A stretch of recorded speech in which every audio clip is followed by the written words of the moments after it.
Welcome to the first episode of Agibis and Friends Jumpung Jam Podcast. My name is Victor Figueroa from the newly established Agibis Dio, short for Neophytes, bagong banda. And to bring some old school ways na dating gawin nating mga Pilipino.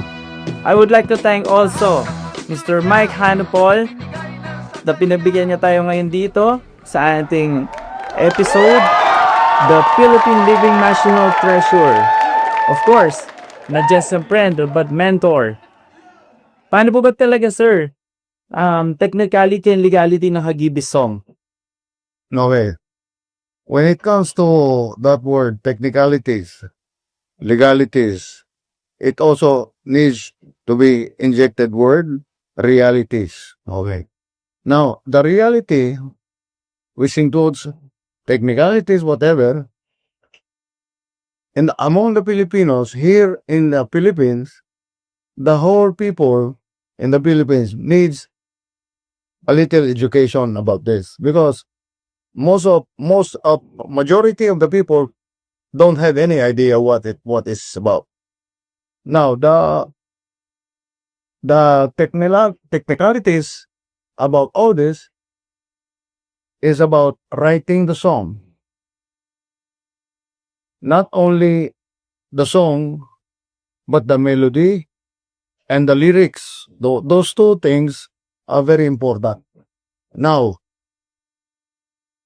in legalities, in realities, the whole thing must be under the person who wrote it. That means to say, he is the owner. This person is the owner of all the songs he wrote. And it is written and shown in National Library. That is the whole witness and evidence of the legalities and realities. So National Library is telling everyone that this guy is the owner of the song, no other. Okay? You know that. Yeah. Sir Mike, I understand you assigned the right to buy ore. Ano na po ang nangyari? Okay. First of all, a song, a written song, a finished song, a final song. This song must be published. That's the law. If you don't publish it, it will be kept under your bed forever. So it needs to be published. So a person needs to go a publisher, which is called assignment. Assignment for 5 years, not forever, not eternity, not continuity. No.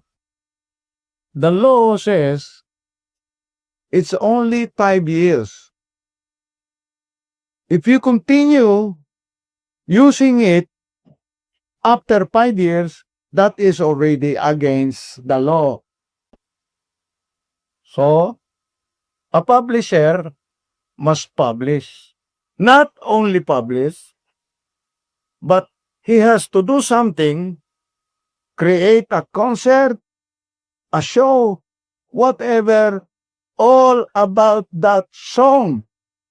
Ang tanong na yan, anong nangyari? Specifically, yung nangyari na yan, talagang violation lahat yan. In one word, violation lahat ang ginawa nila. It is really against the law kasi hindi yan dapat. Unang-una, hindi pwede eternalize. Hindi pwede. Continuity, hindi pwede. Tapos, binenta mo pa, which is violation also, lalo na hindi pwede. Lalo na lumalim ang problema. Lalo na lumaki ang kanilang responsibility dyan, di ba? Sir Mike, nabanggit nyo, binenta. Kanino po binenta? Okay. Let's start from the beginning. Sige po. Okay? From Bicor, which ang kanyang stand, since it was continuity forever, kanila na, pwede na raw nilang ibenta. Pwede na raw ibenta. Which is a violation, pero sa kanila, pwede na raw ibenta. So, pinenta nila. Saan? ABS-CBN. Okay? Star Records. I'll be exact. So, for a while, kami wala naman kaming reklamo. Hindi kami pwede magreklamo kasi wala kaming pera. Okay. So, binibigyan lang kami, binibigyan din naman kami ng compensation. Dahil may mga gumagamit, gusto gumamit, bumili. Ngayon, yung mga gumagamit na ito, this is a revelation to everyone, na ang isang kanta, for example, Katawan, naalaman namin from a good information, 5 million pala ang sinisingil. Wala kaming idea na meron palang ganun. Ang sinasabi sa amin, 1 million lang, sir. 1 million lang. Yung pala, 5.